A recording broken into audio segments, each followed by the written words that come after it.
So, of course, Dolores had gone through life just waiting for the world to give her what she wanted. And now she's disappointed. She said, I don't even know what I want, and what's the point of knowing what I want? I'm never going to get it.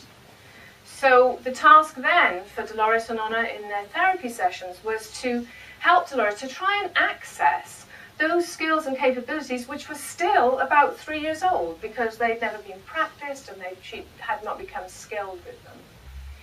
So to go back to Carl Jung, one of the things he would say about that kind of situation, Carl Jung was quite mystical actually in his language and expression. I love actually the way he expresses his views on psychology, and he had this expression about what is it we have to do at midlife? What is the developmental task for people in the middle of their lives? And he said the task is to turn the self inside out, show the shadow to the light, and incorporate those capabilities and those characteristics into the whole of your personality. No hidden bits, in other words, no secrets, living fully just as yourself. And another writer, the shadow self has been written about by many, many people in many different ways. But there are these poetic expressions of it which I find particularly appealing, Jung's, which I've just told you.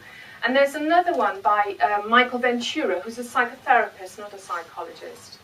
And he has this fabulous quote, which I loved so much that I've actually put it at the front of Honor's Shadow, even before the novel starts.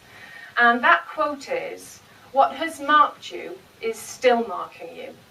There's a place in us where wounds never heal and where loves never die."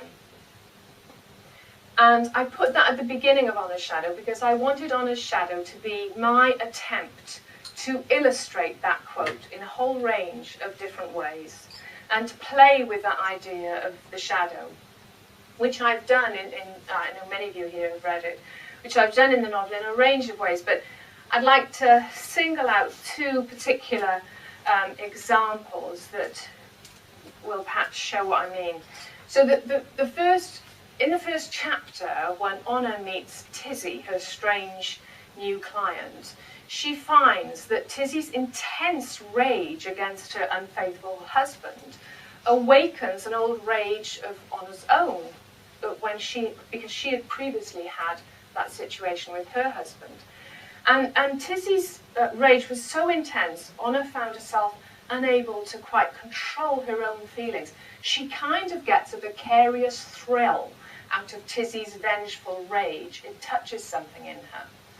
And she finds herself unable to keep her own feelings out of the therapeutic encounter, which is entirely unprofessional, as I'm sure you know. You know, if you're working with a therapist, it needs to be about the client, not about the therapist. So Honor's in a dreadful situation, really. She knows she's behaving badly. She knows she's behaving unprofessionally, but she can't stop herself.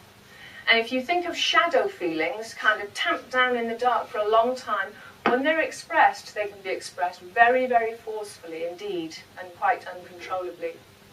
So that's one way I've tried to show a certain shadow side of Honor. The other thing I've alluded to a lot is Honor and Madalena. So Madalena is the second major character in the book. And to suggest that they are, in a kind of a way, each other's shadows. At the beginning of the novel, they're very much opposite to each other. We have Honor, who's a professional woman, a wife, a mother with a rich and varied life. And on the other hand, we have Madalena, who, for want of a better word, is kind of a trophy wife to her very wealthy partner, Jack. She doesn't have meaningful work. She spends her days kind of keeping herself very beautiful and managing her extensive designer wardrobe. Sounds quite good, actually, doesn't it? As I was saying, that's quite appealing. And you know, has an entirely different life to Honor. And Honor is self-aware and mature, and Madalena just really doesn't think very much about what she thinks or feels or what other people think or feel. So they couldn't be more different. But as the book progresses, they kind of they both change. Honor becomes less conscious and more gripped by her shadow emotions, and Madalena actually begins to mature, as if what was in her shadow was actually her capability to be a reflective and aware adult. So that was another way that I tried to show the shadow at work. What I'd like to do now is read just a short piece from On a Shadow, one about Honor and one about Madalena, keeping in mind this idea of shadow functioning and shadow feeling in the characters. So this is Honor. It was a relief to step out of her sensible black work skirt and beige blouse, clothes designed to make her look as little like a real flesh and blood person as possible. Everything was about her clients and patients, not about her. She tried to be invisible, concealed by her own clothes. She pulled on her jeans and surveyed her shelves of sweaters and tops with mild smugness. She recently tidied them into neat, colour-coded piles, darks, neutrals and pastels. They would stay like this for about a week, after which they would slowly degenerate into a chaotic spaghetti. Then she would blitz it again and get them all into military precision as they were now. Next to these, Elliot's stack of exuberantly coloured t-shirts yelled, "Look at me!" Nothing pale or neutral for him. His side of the cupboard was always an immaculately tidy rainbow of primary colours, each one a striking contrast to his black hair and dark skin. Elliot's best friend, Will, had a long-standing joke that vaguely offended Honor. Talk about the virgin and the gypsy, you too. She pulled on a pale pink sweater, revealing herself.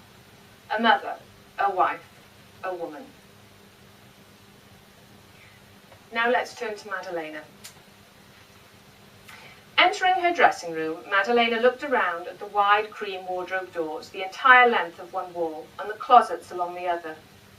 The only blot on the streamlined room was her dressing table area, where her hairdryer and several different hair straighteners lay in a tangle of electric flex, alongside a vast range of products, all claiming to aid her incessant quest for poker straight hair. She could get it mostly straight, but the slight frizz around her hairline, that last bastion, proved impervious to even the most powerful chemicals in her collection. As a teenager, she had tried shaving it away, an experiment that proved disastrous. It just grew back, even curlier, something she hadn't thought possible. So here we can see two women quite in control of well-ordered lives, but just some little clues to a certain chaos that breaks through. I'm sure I can definitely relate to this, that breaks through from time to time.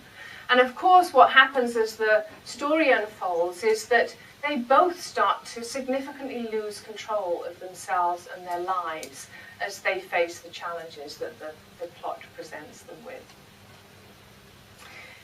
So I think that's all I'd like to actually say to you at this point from the book and about my writing of